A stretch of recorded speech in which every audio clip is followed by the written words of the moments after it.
আমাদের আমিরি জামাত সংসদে বলেছিলেন স্বাস্থ্য সেক্টর এবং শিক্ষা এই দুটি এবং কৃষি এই তিনটি সেক্টরে বাজেট বরাদ্দ করতে হবে।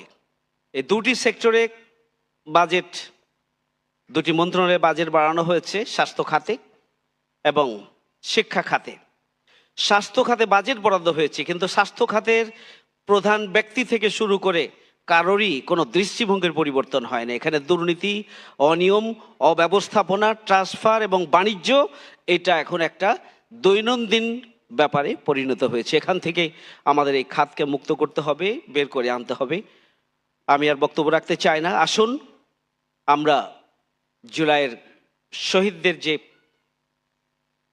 সরকারের পক্ষ থেকে তাদেরকে যে খেতাব সেটি দেওয়া হোক, এখন আহত যারা রয়েছেন তাদের চিকিৎসার জন্য ব্যবস্থা গ্রহণ করা হোক, ইতিহাসকে বিকৃতির হাত থেকে সুরক্ষা দেওয়া হোক, জুলাই যোদ্ধা শহীদ পরিবারকে সুরক্ষা দেওয়া হোক। আগামী দিনে নতুন বাংলাদেশ বিনির্মাণে সবাই মিলে আমরা জুলাইয়ের যে গণভোট সেই গণভোটের গণরায় বাস্তবায়নের জন্য আসুন আমরা ঐক্যবদ্ধভাবে ভূমিকা পালন করি। সবাইকে ধন্যবাদ। আল্লাহ হাফেজ। আসসালামু আলাইকুম।